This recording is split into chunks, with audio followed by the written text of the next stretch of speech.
매일 성경 묵상 나눔입니다. 10월 13일 수요일입니다. 오늘 출애굽기 30장 17절에서 38절을 묵상합니다. 오늘의 본문입니다. 여호와께서 모세에게 말씀하여 이르시되 너는 물두멍을 노수로 만들고 그 받침도 노수로 만들어 씻게 하되 그것을 회막과 제단 사이에 두고 그 속에 물을 담으라. 아론과 그 아들들이 그 두멍에서 수족을 씻되 그들이 회막에 들어갈 때에 물로 씻어 죽기를 면할 것이요 제단에 가까이 가서 그 직분을 행하여 여호와 앞에 화제를 살을 때에도 그리할지니라. 이와 같이 그들이 그 수족을 씻어 죽기를 면할지니 이는 그와 그의 자손이 대대로 영원히 지킬 규례이니라. 여호와께서 모세에게 또 말씀하여 이르시되 너는 상등 향품을 가지되 액체 몰약 50세겔과 그 반수의 향기로운 육개 250세겔과 향기로운 창포 250세겔과 계피 500세겔을 성소의 세겔로 하고 감람 기름 한 흰을 가지고 그것을 거룩한 간유를 만들되 향을 제조하는 법대로 향 기름을 만들지니 이것이 거룩한 관유가 될지라. 너는 그것을 회막과 증거궤에 바르고 상과 그 모든 기구며 등잔대와 그 기구며 분향단과 및 번제단과 그 모든 기구와 물두멍과 그 받침에 발라 그것들을 지극히 거룩한 것으로 구별하라. 이것에 접촉하는 것은 모두 거룩하리라. 너는 아론과 그의 아들들에게 기름을 발라 그들을 거룩하게 하고 그들이 내게 제사장 직분을 행하게 하고 이스라엘 자손에게 말하여 이르기를 이것은 너희 대대로 내게 거룩한 관윤이 사람의 몸에 붙지 말며 이 방법대로 이와 같은 것을 만들지 말라. 이는 거룩하니 너희는 거룩히 여기라. 이와 같은 것을 만드는 모든 자와 이것을 타인에게 붓는 모든 자는 그 백성 중에 끊어지리라 하라.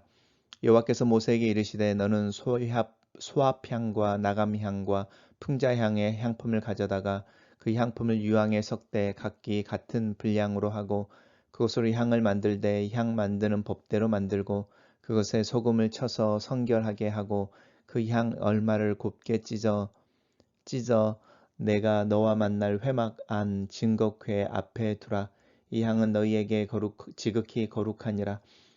내가 여호와를 위하여 만들 향은 거룩한 것이니 너희를 위하여는 그 방법대로 만들지 말라. 냄새를 맡으려고 이와 같은 것을 만드는 모든 자는 그 백성 중에서 끊어지리라. 오늘의 본문은 물두멍과 또 관유 또 특별한 향을 만드는 것과 사용법에 대한 이야기를 하고 있습니다. 5개의 단락으로 나눠져 있습니다. 첫 번째 문단에서 이제 이 물두멍을 만드는 것에 대해서 하나님이 말씀하고 계십니다. 노시니까 주석으로 만들라고 하는 것이고 회막과 제단 사이에 두고 물로 채우라라고 이야기하는 것입니다. 성막 평면도를 보시면 이제 번제단이라고 하는 부분 속에 이제 희생 제물들이 드려지는 것이고 우리가 잘 알고 있는 불로 태워 드린다고 하는 제사가 이 번제단에서 이루어집니다. 그래서 그 불로 태워서 드리는 제사를 화제라고 하는 것이고 이렇게 화제로 드리는 제사의 이름들이 있었는데 우리가 잘 아는 번제라고 하는 제물들 온전히 100%다 태워서 하나님께 올려드리는 우리의 헌신을 결단하고 헌신을 이야기하는 번제가 있었고 또 속죄제와 속건제라고 하는 제사가 있었습니다. 속건제는 이웃에게 죄를 지어서 이웃의 어떤 손해를 입혔을 때 그 손해를 갚기 전에 하나님 앞에서 회개하고 이제 그 제사를 드리는 게 있었고 자신의 죄를 위해서 지는 속죄제라는 게 있었습니다. 그리고 감사와 자원함으로 또 소원을 이루기 위해서 소원을 지키기 위해서 하나님이 내게 약속하신 대로 행해 주셨던 것에서 감사하는 그런 화목제라고 하는 제사가 있었는데 이것이 다 화제의 형태로 이루어지고 번제단에서 이루어지는 것이죠. 그리고 이제 이 번제단의 모습을 5분의 1 정도로 축소하여 만든 것이 분향단이라는 것이었습니다. 그래서 하나님께서 아침과 저녁으로 특별히 이 금 등대, 금 촛대에 있는 등잔불을 켤 때와 끌 때 아침과 저녁으로 이제 이 향을 태우라고 이야기하는 분향단에 대한 이야기가 우리 어제 있었습니다. 그리고 이제 오늘은 물두멍을 만들라고 하는 부분입니다. 우리로 하면 그냥 쉽게 말하면 그 노수로 만든 세수대야 같은 것입니다. 왜냐하면 손과 발을 씻기 위해서 만든 것이니까 그래서 그것을 어디에 두냐면 이제 회막이라고 말하는데 이 성소라고 이야기하는 부분입니다. 부분과 번제단 사이에 두라. 그래서 물두멍이 여기에 놓이게 됩니다. 단락을 요약해 보겠습니다. 노수로 큰 대야를 만들고 그 받침도 노수로 만들어 회막과 제단 사이에 두고 물로 채우라. 이렇게 요약했습니다. 두 번째 단락에서는 이제 그 노수로 만든 물두멍을 누가 사용하는지 어떻게 사용하는지에 대한 이야기를 하고 있는데요.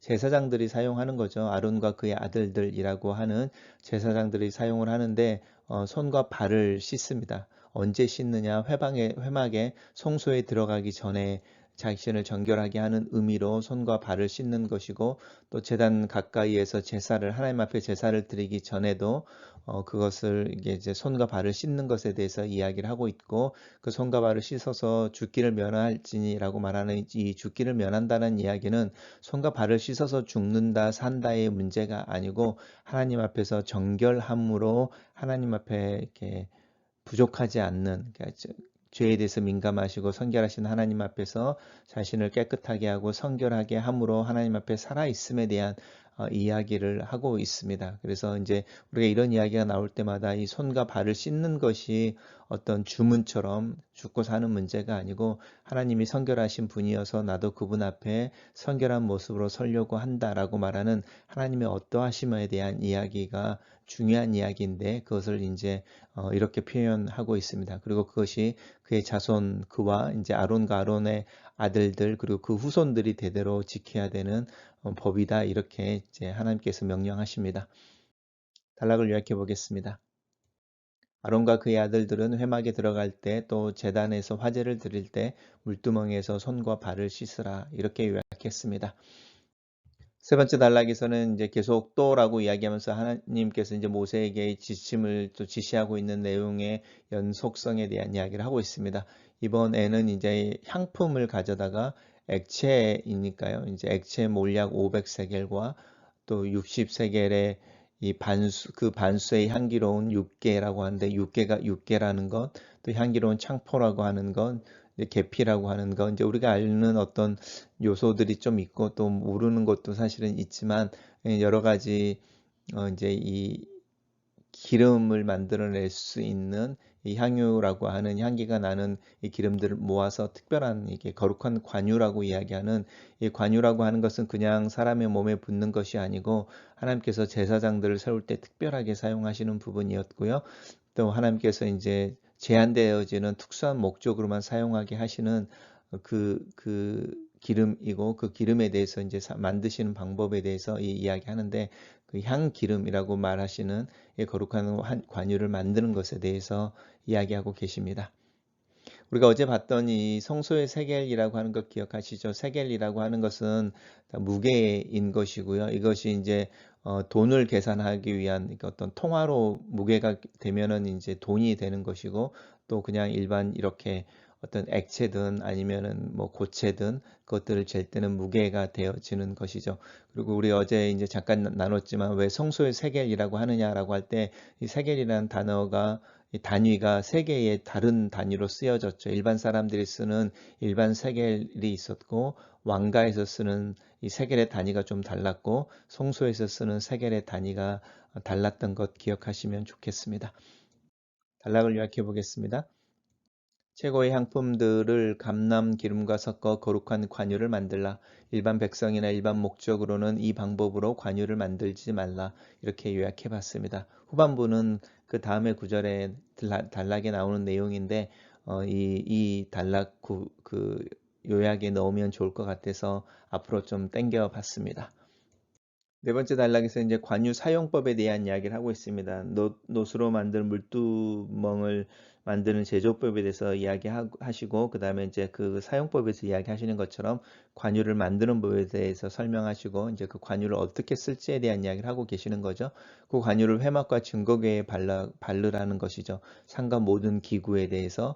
그다음에 등잔대나 분향단은 이제 성소에 있는 도구들이었죠. 또 그 주변에 있는 것들에 대해서 번제단과 물두멍은 이제 성소 밖에 있던 제사 도구들과 관련되어진 부분인 것 기억하시죠?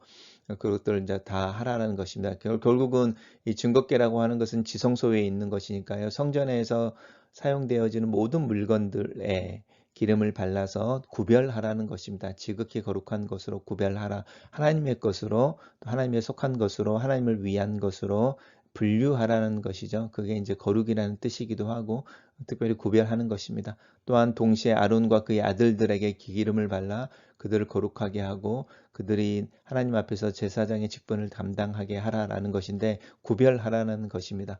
베드로가 우리를 향하여 너희는 거룩한 족속 왕 같은 제사장이라고 말을 할 때 그 왕 같은 제사장이라는 말 속에도 우리가 하나님의 것으로 하나님을 위한 것으로 또 하나님과 함께 있는 것으로 이렇게 구별되어지고 또 이렇게 뭐죠 거룩하게 되어졌다라고 이야기하는 부분이고 그것이 하나님께서 하나님을 섬기도록 하게 하시는 그 일들을 감당하게 하기 위함이다라고 하는 부분과 연관되어져 있어서 성경에서는 이제 특별히 신약으로 넘어오면은 이스라엘 백성들에게 또 예수 그리스도 안에서 하나님의 백성이 되고 자녀가 된 자들에게 성령이라고 하는 하나님의 영이 기름처럼 임하시는 것에 대한 이야기를 연결해서 하기도 합니다.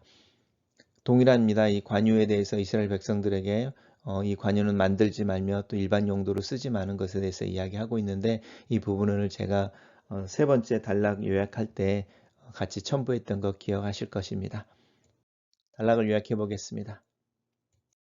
관유로 회막과 증거께 성막의 모든 기구와 도구들에 발라 지극히 거룩한 것으로 구별하라.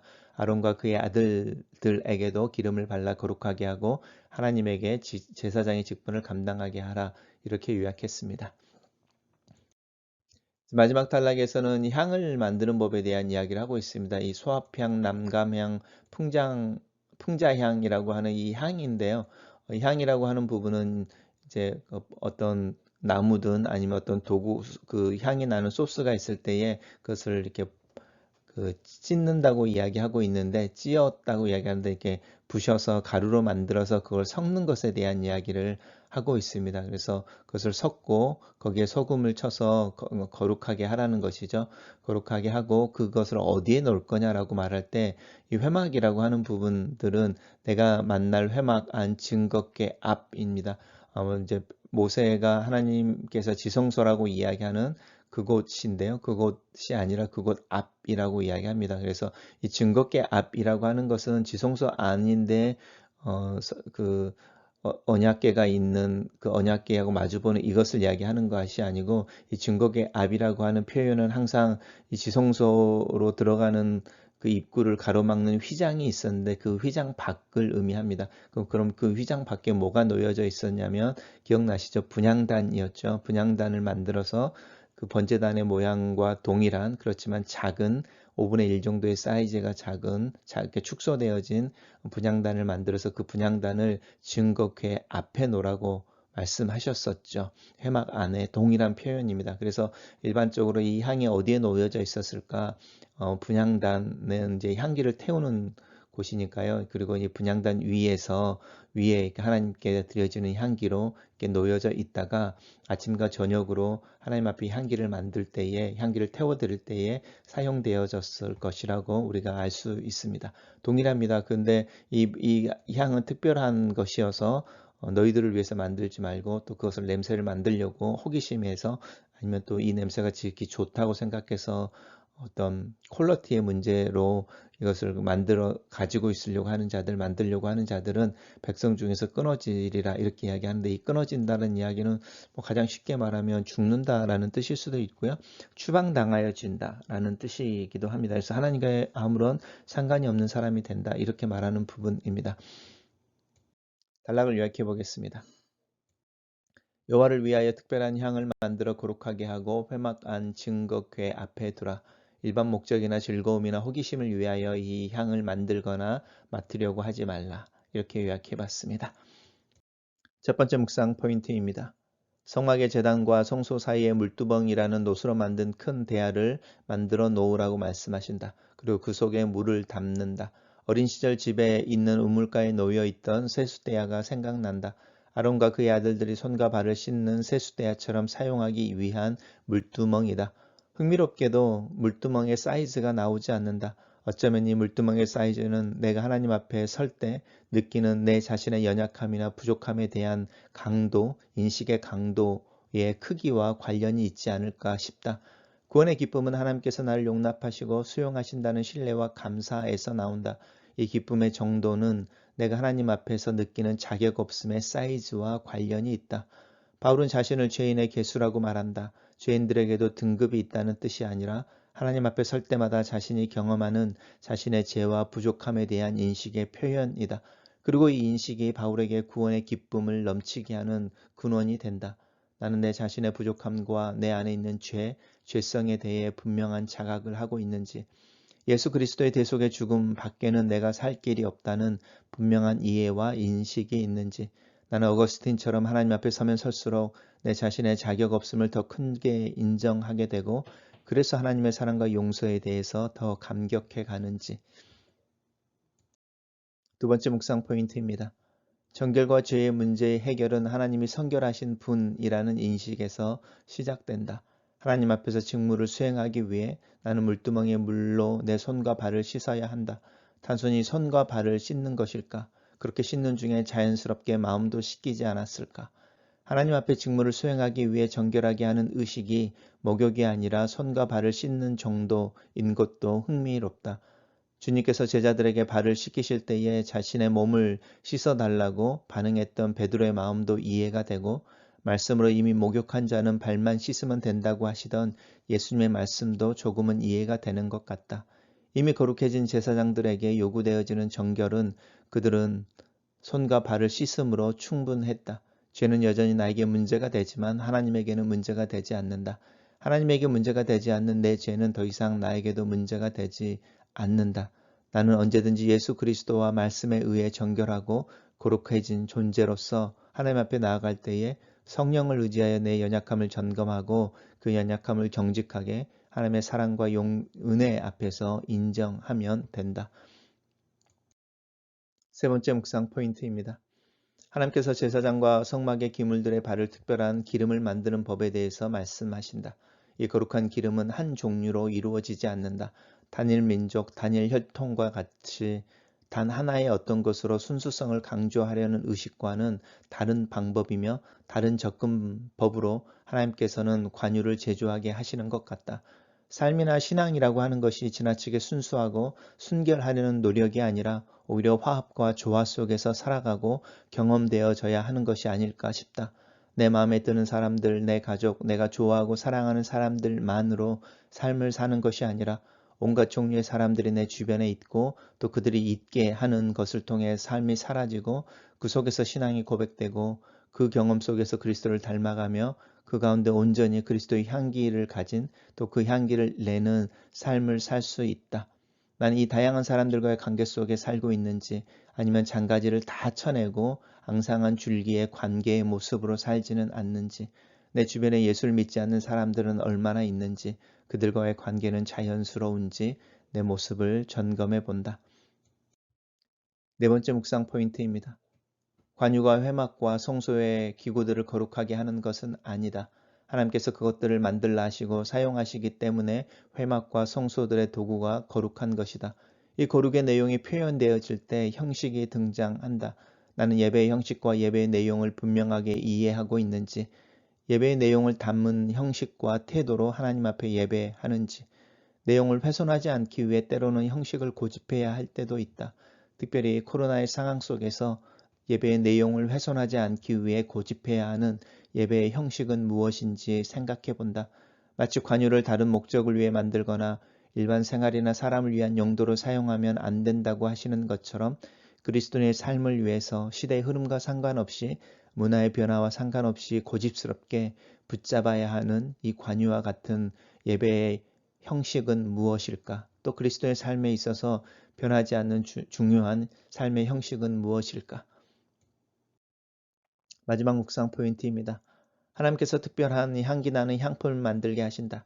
관유의 경우처럼 이 향을 만드는 방법도 여러 향료를 섞어 만든다. 이 향은 특별히 지극히 거룩하게 하셔서 분향단 위에 놓도록 하신다. 하나님께서 맡기를 원하시는 이 향기가 요한계시록에서는 성도의 기도로 상징된다. 내 기도는 하나님께서 맡으실 만한 정직과 겸손의 향기가 나는지 점검해 본다. 혹시 내 기도에는 탐욕의 향기만 풍기고 있지는 않는지, 하나님의 나라와 의의를 구하는 기도의 향기는 어떤 냄새이며 하나님은 그 향기를 얼마나 기뻐하실지도 생각해 본다. 글로 쓰는 기도입니다. 하나님을 아버지라 부르며 하나님 앞에 설 때마다 나에게 자녀됨의 특권을 주시는 하나님의 사랑을 감사하고 찬양합니다. 나와 하나님 아버지 사이에 막힌 담을 허시고 내 연약함과 죄를 대신하여 죽으시고 화목 제물이 되신 그리스도의 평화와 은혜를 감사하고 찬양합니다. 나에게 관유처럼 임하셔서 내 몸을 내 삶을 거룩하게 하시는 기름으로 내 안에 계시는 성령의 임재를 의지하고 감사를 드립니다. 이렇게 은혜를 먹고 마시는 자로 하루하루를 삽니다. 내 삶에 하나님을 섬기게 하시는 은혜에 대한 감사가 더 넘치게 하시고 예수 그리스도의 대속의 죽음 아래에서 내 연약함을 뛰어넘는 내게 주어진 자유와 기쁨을 누리는 믿음의 하루하루를 살도록 도와주시옵소서. 내 속의 죄의 문제에 대해 하나님 앞에서 정직하고 숨기지 않도록 기도와 중보의 삶을 통하여 내 삶 속에 하나님을 기쁘시게 하는 기도의 향기가 넘치는 하루하루를 살도록 나를 도와주시옵소서. 예수님 이름으로 기도합니다. 아멘.